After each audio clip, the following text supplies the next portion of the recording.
If you cannot stop your hydraulic disc brake rubbing, no matter how much you try to realign the caliper, or every time you let go of the brake, they carry on rubbing for a few seconds afterwards, well, that is an indicator that the pistons inside the caliper are starting to stick a little bit. But fear not, it's a pretty easy fix. So in this video, it's exactly what we're going to do. First thing you're going to need to know is a super basic understanding of how the hydraulic system works. So on our front brake, it's a sealed system which is filled with hydraulic fluid.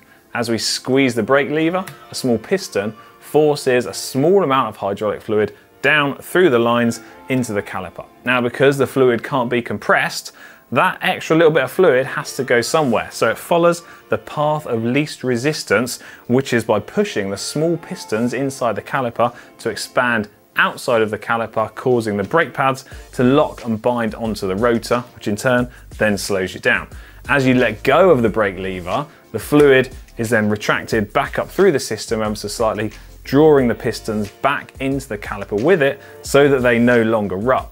Now, the pistons inside the caliper have a small little seal on them to help keep the fluid inside the system and keep dirt out. However, over time, the seals can get a little bit dry and a little bit of dirt can work its way onto the surface of the piston where it contacts the caliper. And that is going to cause them to bind ever so slightly and is the cause of your rubbing brake in some instances. So how do we go about fixing that? Well, step one, put your bike into the work stand, remove your front wheel, and then remove your brake pads, and then we can move on to cleaning the external part of the caliper.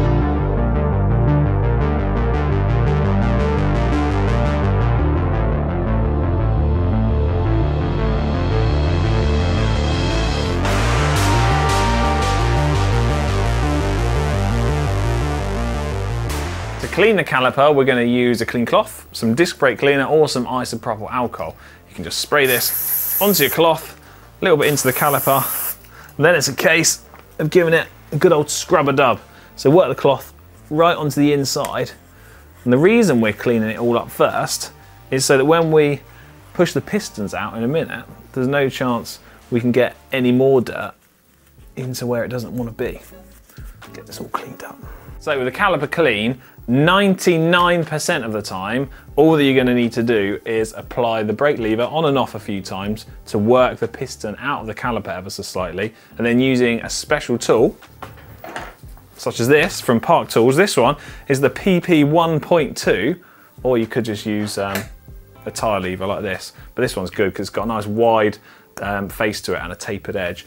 You can then gradually push the pistons back into the caliper at the same time as pulling the lever to work them in and then back out. And then that should free off the pistons within the caliper.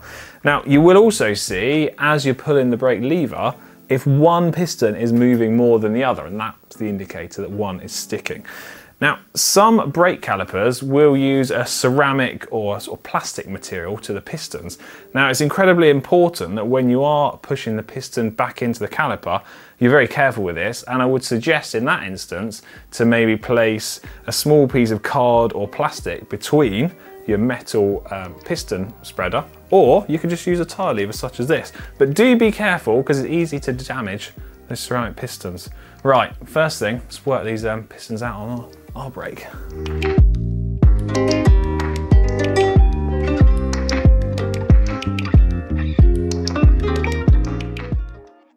So having moved the pistons in and out a few times and used the piston spreading tool to press them back in, you can see they're starting to ease off and free a little bit more. Now, in the instance of on this caliper, you can see that one side was a little bit more reluctant to move than the other, and that is the advantage of using a tool such as this, because I can apply a little bit of pressure to the piston which is moving the easiest, and then when I pull the brake lever, it will force and apply pressure to the piston which is binding a little bit more, and then allow me to work that in and out. Once you have got the pistons expanded slightly out of the caliper, you then also have the opportunity to clean them with a little bit of disc brake cleaner or isopropyl alcohol, and apply a drop of lube onto each piston or a drop of the fluid which is inside the hydraulic system to make sure that you don't cause any damage to the seals. Now, you don't want to leave any oil exposed on the external surface of the caliper, because when you refit the pads back in, that'll cause contamination and cause your brake to not work effectively. So do clean it up with a clean cloth afterwards. And it's at this point, I really should highlight that if you pull the brake lever too many times without pushing the pistons all the way back into the caliper, then eventually the piston is just going to push and drop out, and that will cause the hydraulic fluid to leak out of the system and cause you the hassle of trying to get the piston seated back in the caliper correctly and straight, and then you're going to have to re-bleed the whole brake system. I mean, it's not a major disaster, and it is certainly a job which you can fix, but it turns a quick and easy maintenance job into quite a more labour intensive and involved one. So you can make sure to avoid that as best as possible. And I certainly didn't do that a minute ago. What?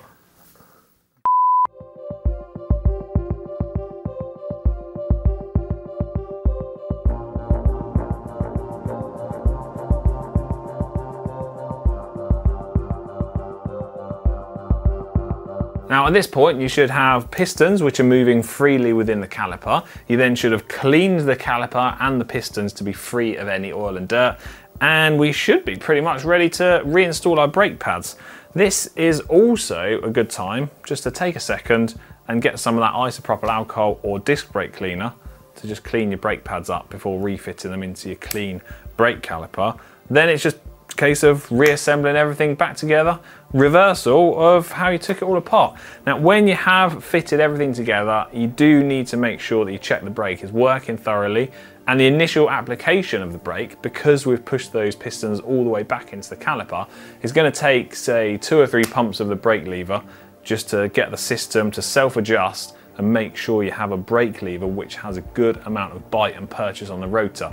So don't do this job, then jump on your bike at the top of a big descent and then go, oh my goodness, the brakes don't work. You'll end up in a big crash. Don't say I didn't warn you. So we're going to reinstall everything back together and we should be good to hit the road. Okay, bonus bit of advice now before we go is that when you're at the stage of cleaning the pistons, if they look a bit dirty, you can use either a cotton wool bud if you're from the UK, or if you're from America, you can use a Q-tip. Either way, it's the thing which you clean your ears out with. Anyway, hope you found this video helpful. If you have, please give it a big thumbs up and like it in the comment section down below.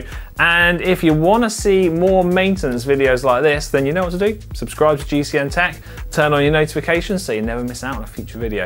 Right, I'm out of here, go test out my new brakes. See you in a bit.